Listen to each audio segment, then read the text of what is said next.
reading is from Exodus chapter 2, verses 23 to 25, chapter 3, 10 through 15, chapter 4, 10 through 17. After a long time, the king of Egypt died. The Israelites groaned under their slavery and cried out. Out of the slavery, their cry for help rose up to God. God heard their groaning, and God remembered his covenant with Abraham, Isaac, and Jacob. God looked upon the Israelites, and God took notice of them. Moses was keeping the flock of his father-in-law, Jethro, the priest of Midian. He led his flock beyond the wilderness and came to Horeb, the mountain of God. There the angel of the Lord appeared to him in a flame of fire out of a bush. He looked, and the bush was blazing, yet it was not consumed. Then Moses said, I must turn aside and look at this great sight and see why the bush is not burned up. When the Lord saw that he had turned aside to see, God called him out of the bush. Moses, Moses. Here I am. Come no closer. Remove the sandals from your feet, for the place on which you are standing is holy ground. I am the God of your father, the God of Abraham, the God of Isaac, and the God of Jacob. And Moses hid his face, for he was afraid to look at God. And then the Lord said, I have observed the misery of my people who are in Egypt. I have heard their cry on account of their taskmaster. I know their sufferings, and have come down to deliver them from the Egyptians, and to bring them up out of the land to a good, broad land, a land flowing with milk and honey, to the country of the Canaanites, the Hittites, the Amorites, the Perizzites, the Hivites, and the Jebusites. The cry of the Israelites has now come to me. I have also seen how Egyptians oppress them. So come, I will send you to Pharaoh to bring my people, the Israelites, out of Egypt. Who am I that I should go to Pharaoh and bring the Israelites out of Egypt? I will be with you, and this shall be the sign for you that it is I who sent you. When you have brought the people out of Egypt, you shall worship God on this mountain. If I come to the Israelites and say to them, the God of your ancestors has sent me to you, and they ask me, what is his name? What shall I say to them? I am who I am. Thus you shall say to the Israelites, I am to you. God also said to Moses, Thus you shall say to the Israelites, the Lord, the God of your ancestors, the God of Abraham, the God of Isaac, and the God of Jacob, sent me to you.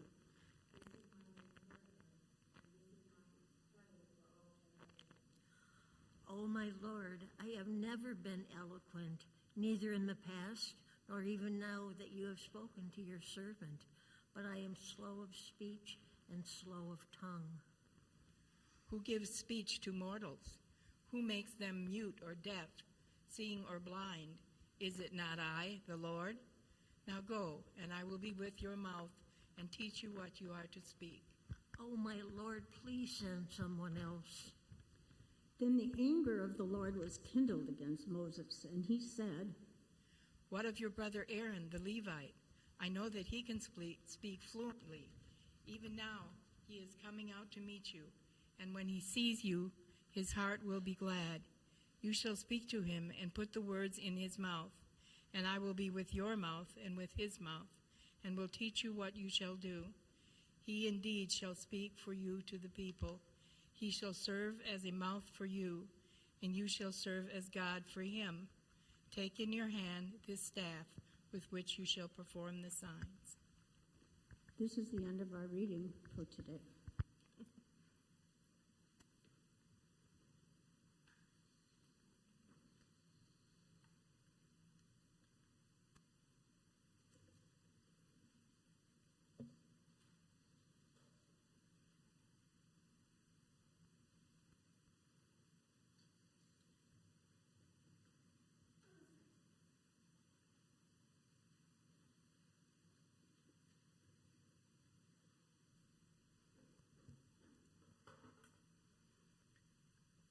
Gracious and holy and loving God, may our words and our thoughts and our reflections be a blessing to you this day and every day and always. Amen.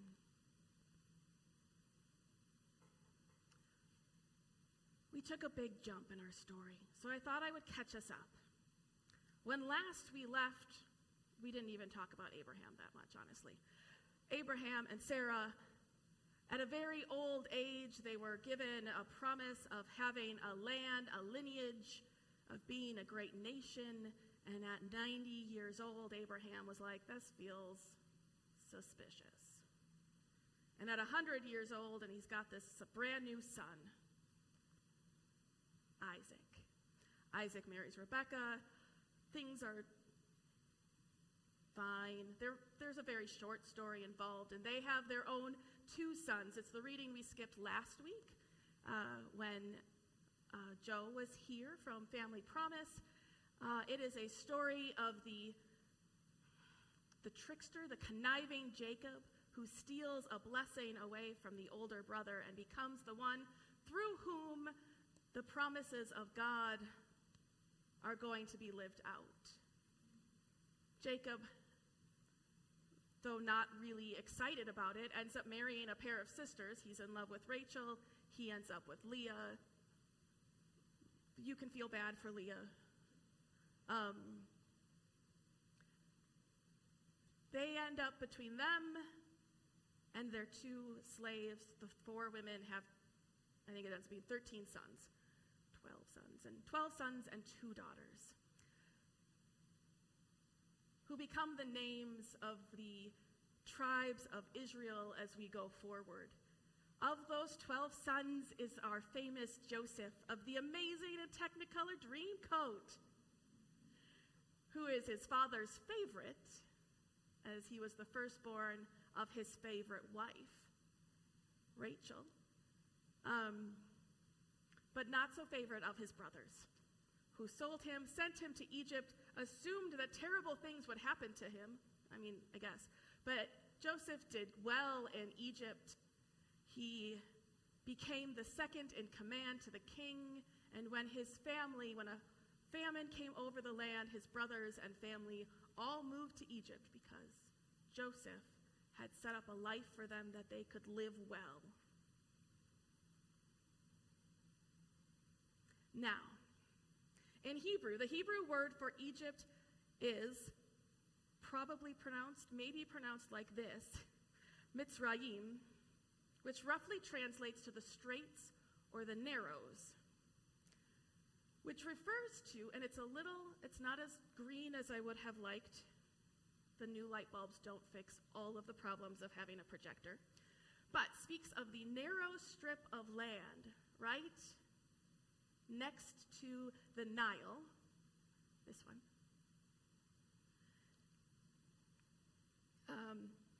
that would flood every year and create a fertile land in the middle of a desert. That little narrow strip that was green and prepared for harvest and made it so that Egypt was possible to be an empire for many hundreds of years. It could also be translated to the narrow place, which seems a little different than like the straits, the narrow place, because that sounds very like it's small and minimal and that there's not enough.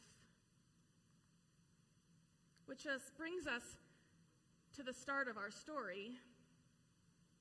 The first chapter of Egypt tells us that the Pharaoh died and a new Pharaoh rose who did not remember Joseph. And those 12 sons got married and maybe had 12 sons of their own and some daughters and 12 more sons and some daughters. And suddenly, the people of Jacob, of Israel, the Hebrews in Egypt were overwhelming. And when things get too overwhelming, you need to sort of confine and figure out who's who and keep track of them. Ultimately, they were put into slavery because if you don't have enough, if you are afraid that The narrow place is not wide enough for everybody. If you are afraid that they will rise up and come after you if there is not enough food, what do you do? So the Hebrew people were put into slavery, and then there's the whole thing about killing the baby boys born of the Hebrew people with our heroes, the midwives, and then Moses in the basket and down the river, and raised by a princess in the Pharaoh's court. And then, there he goes. As he grows, he must know something of his people, and accidentally, on purpose, murders a taskmaster who is abusing one of the Hebrew people and runs away to Midian.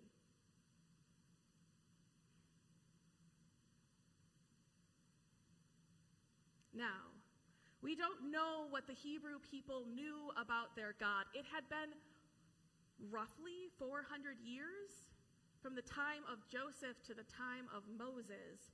We don't know if they were still telling stories of God or if they were talking about their ancestors clearly and understanding who was involved and behind things, but we know they cried out. They were groaning and crying out, and we don't know if it was to anyone in particular or to their God that they were hoping would come and rescue them. And God paid attention, brought back to mind or recalled or remembered or paid attention to or decided that it was time to follow through on the covenant and the promises that God had made to Sarah and Abraham, to Rebekah and Isaac, to Leah, Rachel, and Jacob. And God does one of those unusual things in the desert when God is trying to get people's attention. A shrub on a mountain is on fire. And if you stop and watch long enough, you will see that it isn't consumed and it isn't destroyed. It just continues to burn indefinitely on the Mount Horeb, which it says it's there. We don't know where it is. No one knows where it is. But it might be that.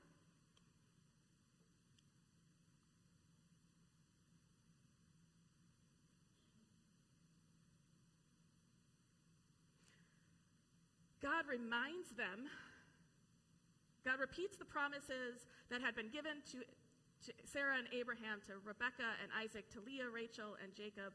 And the promises that he says to Moses are the same: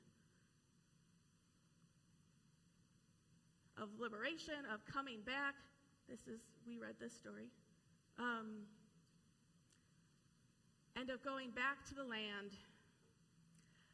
I do want to point out, in our I am who I am is sometimes translated I will be who I will be if you took a foreign language, like Spanish. Ser is to be, and then you put a different ending on it for whether it's future or present or past. And my loose understanding is that present and future in the ancient Hebrew are kind of the same. So sometimes it's I will be who I will be, or I will make happen what will make happen. There's both a I'm here, I am, and I will.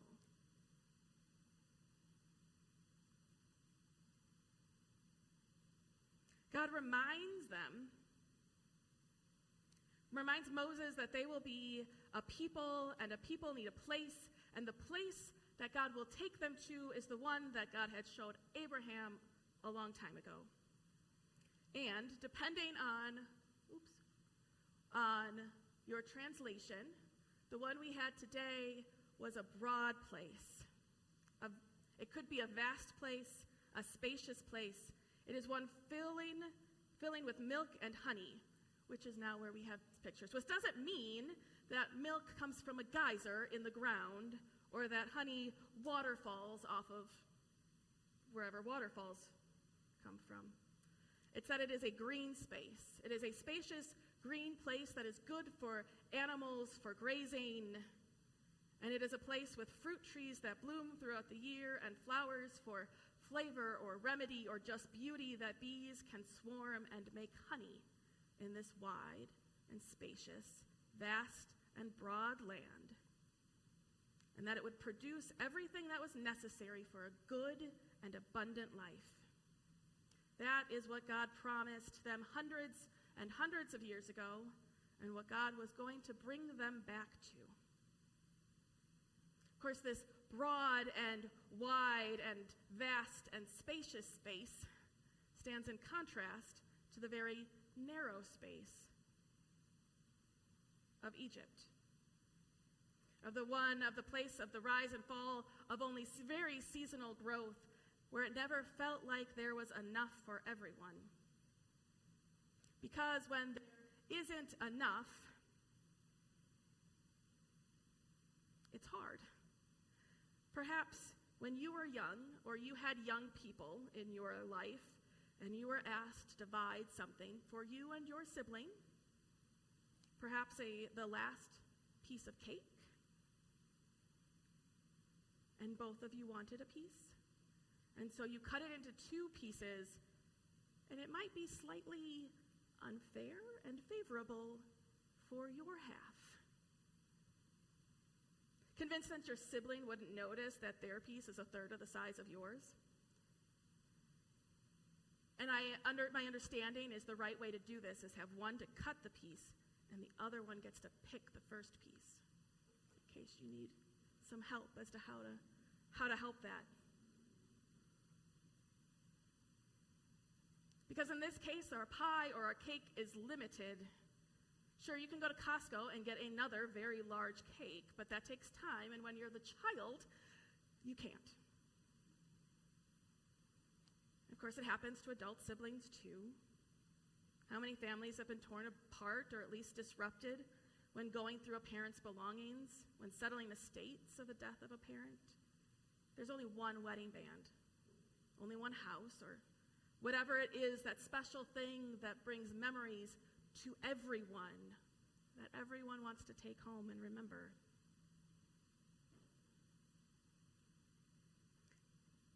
And I think that we could say the same thing has happened in some of our extreme politics of today. Anyone who claims of a great replacement, or that some folks are taking our jobs, or that some people don't deserve the same rights as others, or that DEI and affirmative action are taking from those who deserve or entitled to whatever the thing is, instead of giving opportunities for those who have been historically and typically shut out. Of course, this is way more complicated than pie. They are part of interdependent systems that affect more than one piece, and everyone is part of a web that connects people and systems and economics. And I think we get this idea in churches because people are a limited resource. So we feel like, and we act like, it is competition between churches, whether it is between us and every other UCC church within reasonable driving distance of us, or other churches in our community that seem to be doing it better. Money can feel like a limited resource because everything costs something, and it's always costing more than it did. And our time and our energy that we are able to give are limited because we're busy and we're tired. We have to eat and sleep, and sometimes we're just burnt out.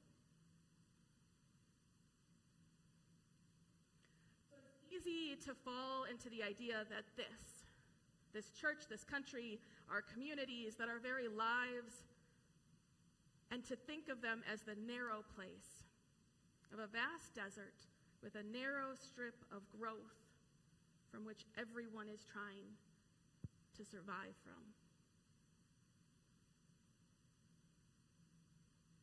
But the promise of God's liberation is a vast and spacious, boundless abundance.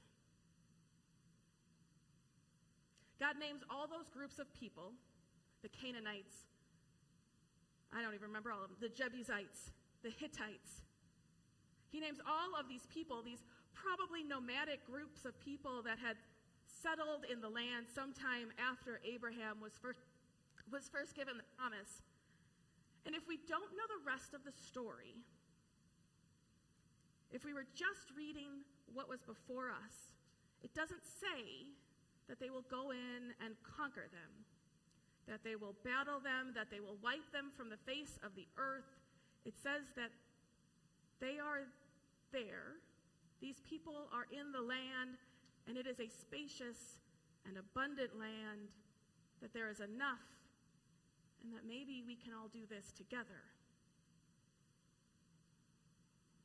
So I wonder what a group of people, what turns a group of people from hearing that there is abundance to needing to have it all for themselves, to the point of violence and destruction and genocide.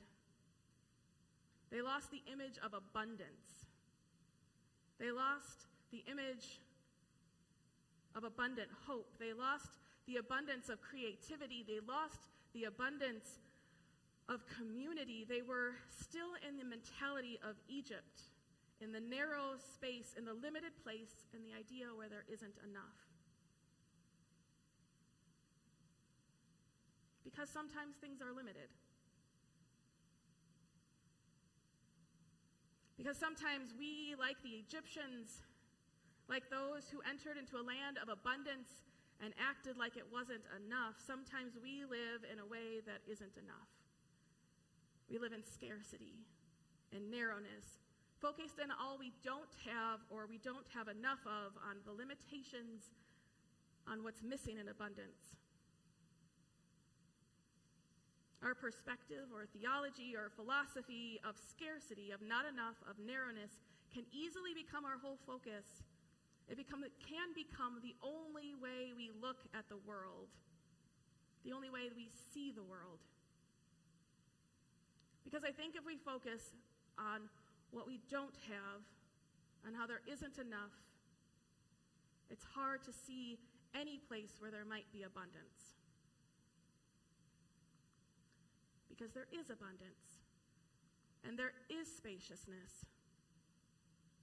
There is enough.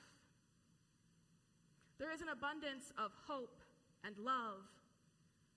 And hope and love are not like cake and pie, where if you give it away, it's gone. As a matter of fact, the more you hope and the more you love, the more love and hope there is.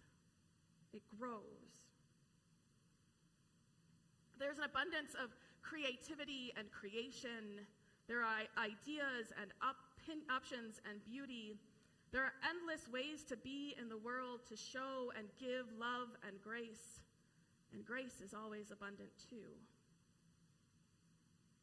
See, the Spirit remains abundant, burning in the world, calling us to liberation and abundance, burning in the world, calling all of the earth whole, and rooted in the abundance of resurrection, of life after death, of hope and sorrow, and healing for all that we suffer from.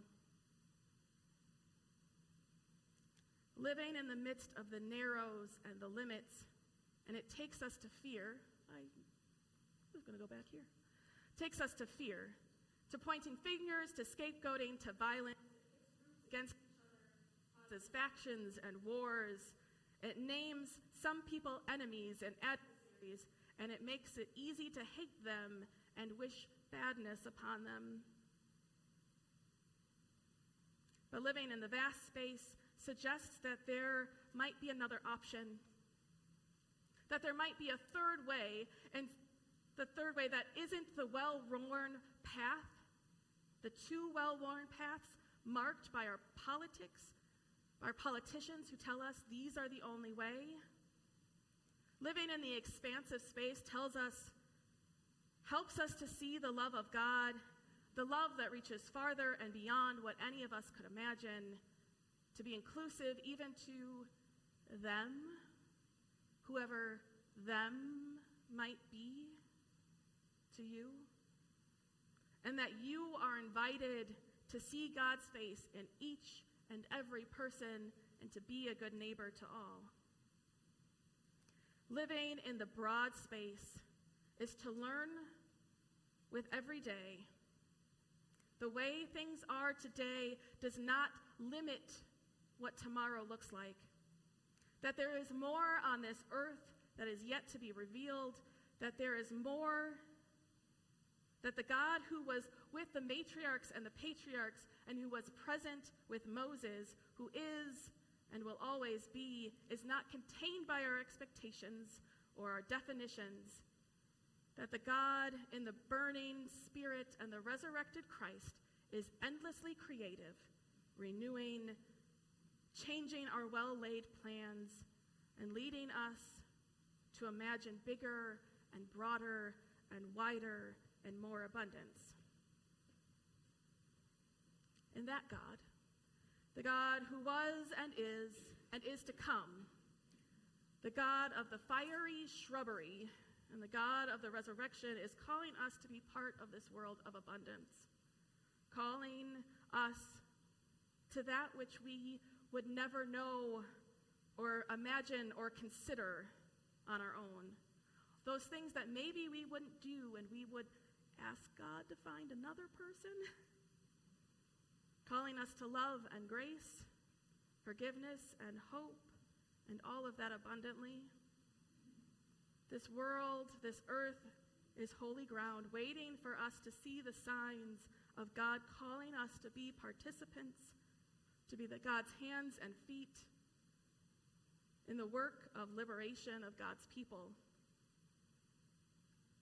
The liberation of all of creation, that we might learn to live in vast and broad and spacious and wide and abundant places together.